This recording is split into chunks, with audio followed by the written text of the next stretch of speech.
Tem peixe, marreco, arroz e uma planta chamada azola, né? Que é um fixador de nitrogênio, uma planta aquática, né?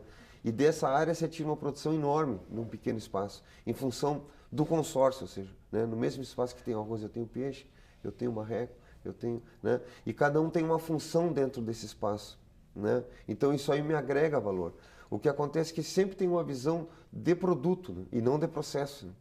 Historicamente a gente vem falando assim, agora tem o capim camerão. Teve uma época que dava na televisão isso todo dia, né? O capim camerão. Aí depois passa um tempo, bom, agora é produção de quibe, né? Aí todo mundo começa a plantar quibe. Aí depois passa um tempo, aí o Confrei salva tudo. Aí todo mundo começa a plantar, sabe? Então existe uma logística, né, da forma da informação chegar pela mídia e das pessoas pesquisarem em cima de um produto. Pode ver. Hein? A mamona. A mamona, em cima de um produto, né? E na realidade isso aí é tempo. Então parece que a gente está vivendo a era do ferro, a era do cobre, compreende? Eras, né? Depois teve o período da borracha, depois teve o período do café, né? Então nós estamos vivendo períodos e continuamos com raciocínio de períodos, né? E de produtos. E na realidade nós temos que ver processos. Certo? Ou seja, a mamona é bom, é ótimo. O milho também é ótimo. O eucalipto também. Qualquer coisa, ou seja, desde que tu consiga colocar isso dentro de um contexto, certo? Onde esta ou aquela planta ou aquele animal não seja entende? Seja um. Entende? Né? E isso aí, por isso que eu digo, é uma mudança de pensamento, né? Não é uma substituição de um produto. Não é tu parar de usar um tipo de veneno e eu começar a usar um inseticida ecológico. Entende? É a gente começar a mudar o pensamento, né? E começar a ver isso de forma integrada, né? Isto com aquilo, né? Essas coisas integradas. Né? Eu acho que a gente conseguir pensar assim, que é a filosofia da agrofloresta. Né? Agora, João, tu falasse em relação ao pensamento e também citasses a mídia, né? Se percebe aí uma grande corrente de responsabilidade social da parte das empresas, onde entra muito a questão ambiental e, de certa forma, a mídia reflete isso. A questão do aquecimento global, das energias alternativas se tornaram mais presentes, de modo que se tornou comum esse assunto entre as pessoas. Tu achas que isso ainda é um sentimento muito superficial, muito novo, ou já é o início de mudança? Assim, e se essa informatização acerca do meio ambiente está trazendo já mudanças? Com certeza, eu acho que sim. Né? É pouco, né? Tem muita adereços, vamos dizer, em cima um pouco da mídia, em cima de marketing, em cima, né? Mas é um passo, né? Já está acontecendo. Né? Agora, a alienação humana é muito grande, né? Muito grande. Né? Agora, o Brasil é um país que é referência em assistência social.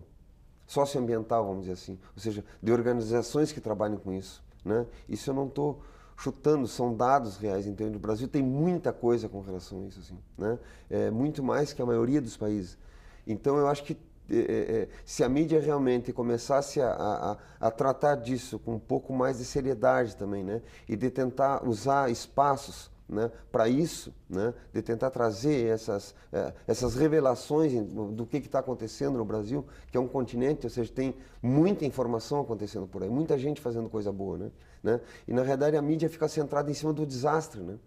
Todo o tempo o assunto é o desastre, né? E tem N coisas sendo construída com potencial interessante, assim, né? Eu acho que mudar o foco seria o primeiro caminho, né? É que nem tu encontrar um amigo e toda vez que tu encontra o cara te conta um problema. Né? Chega um dia que tu tá afim de não encontrar o sujeito, né? Quer dizer, tu encontrar com alguém que vem e te conta uma coisa boa, uma coisa não, aquilo também te renova, né? E eu acho que as pessoas também estão precisando disso, né? De um depoimento renovador, né? Que a gente tem possibilidades. Existe possibilidade de mudança? Sim, existe.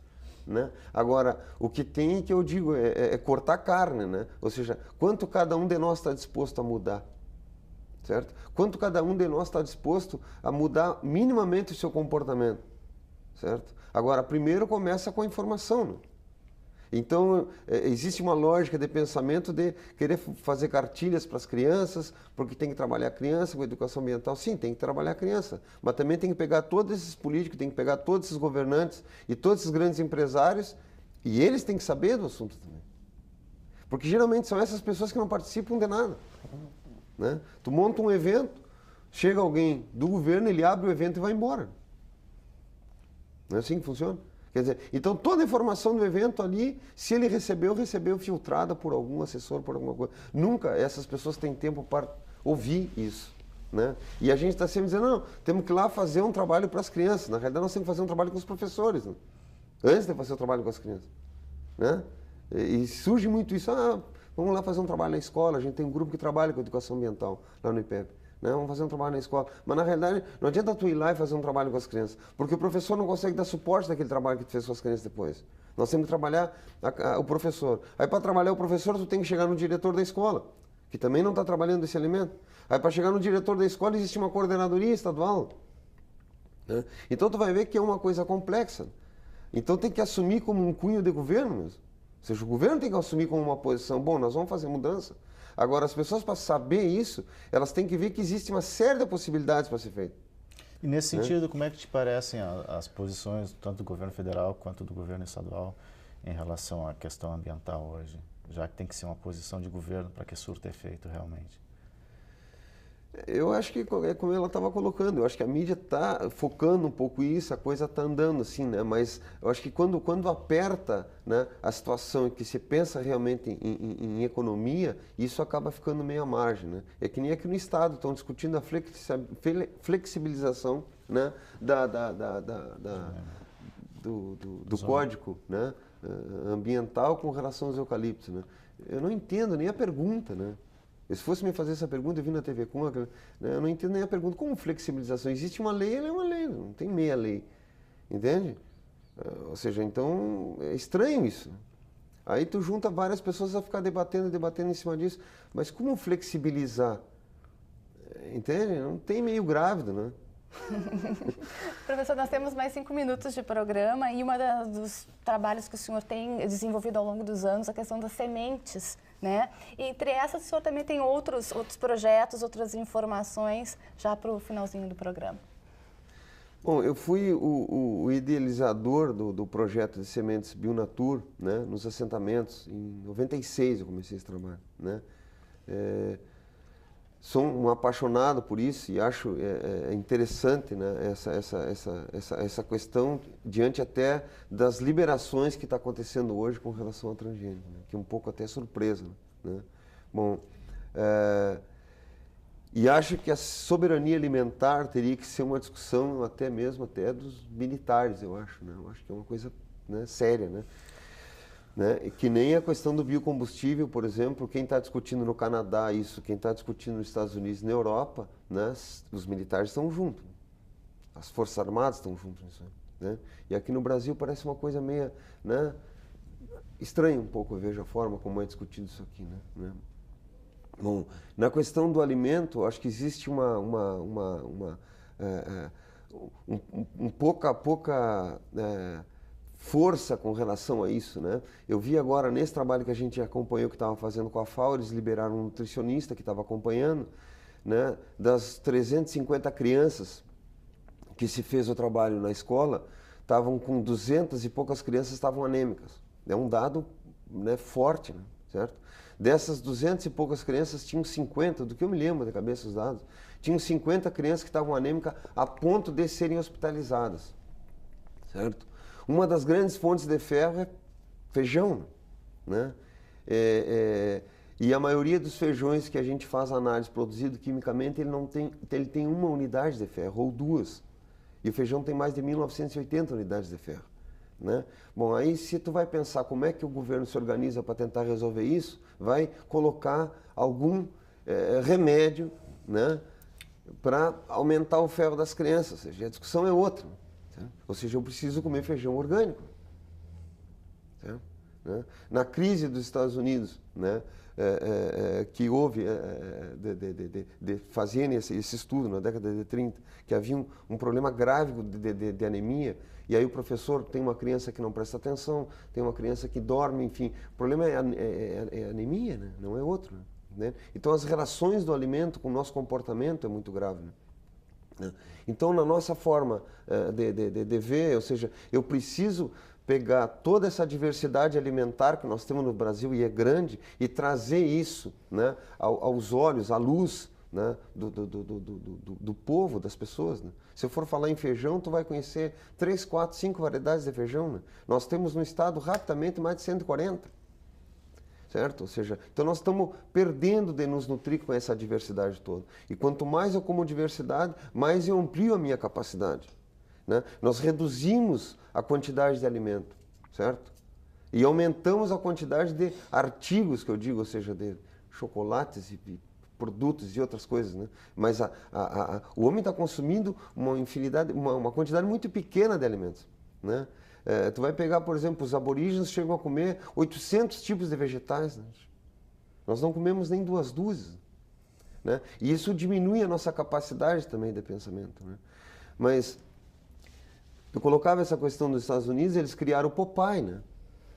O marinheiro Popeye foi exatamente no momento onde havia essa quantidade grande de anemia para fazer a mostarda, né? Para consumir mostarda, porque a mostarda é rica em ferro, né? É mostarda, né? Espinafre. Espinafre, perdão. Agora estou trocando o espinafre, perdão. Né? O espinafre é rico em ferro. O espinafre também, das análises que a gente tem visto, o espinafre produzido quimicamente, né? Ele tem muito pouco ferro, quase nenhum. Certo? Então, aí nós vamos relacionar isso, ou seja, certo? Né? Ou seja, a questão da produção do alimento com a escola. Né? Então, por isso que a nossa ideia desse projeto com a FAO era a pedagogia da horta, né? Era fazer essa relação, ou seja, o professor que está na sala de aula falando em vitamina A, em vitamina B, em caroteno, não sei o quê, e relacionar isso com cores e relacionar isso com os alimentos. E esse alimento a criança está plantando. Né? Agora não pode ser uma coisa isolada, isso tinha que ser um plano de governo, certo? E a gente não está levando isso em consideração, porque tem um problema grave que eu enxergo, de uma forma geral. Eu acho que quem está pautando, quem está dando o rumo, né, às ações, certo? Seja do governo, seja das instituições de pesquisa ou das instituições de educação, são as grandes empresas. Entende? Ou seja, não são as universidades que estão trazendo à tona um determinado tema e dizer, não, vamos resolver isso dessa maneira ou aquilo de outra maneira. Não, são as empresas que estão pressionando os governos. São as empresas que estão tirando ou botando um secretário, como a gente está enxergando isso todo dia, né? Entende? Então, acho que nós temos que realmente refletir sobre isso, certo? O destino, né, nosso a gente traça, né? E eu acho que o grande exemplo disso é o Haiti e a República Dominicana. Né? Tu tem um país completamente devastado, sem vegetação nenhuma, ao lado de um outro país que está totalmente vegetado. Nós trabalhamos 3 anos com o pessoal do Haiti. Né? Então, esse é um exemplo clássico, né? Entende? Ou seja, existe uma linha divisória e essa linha divisória é a cultura, né? É o comportamento, é como eu me comporto. Né? João Roquette, muito obrigada pela presença, parabéns pelo trabalho, né? O gaúcho aí mostrando não só para o Brasil, para o mundo, né? Essas questões todas tão importantes. Agradeço a sua presença, obrigado. Parabéns, força no trabalho, sempre o nosso espaço aqui aberto para essas questões do meio ambiente. Lara Eli e Ulisses Nenê, obrigada por participarem do programa hoje conosco. O programa Em Pauta da TV Câmara vai chegando ao seu final, agradecendo também a sua companhia e convidando até o nosso próximo encontro.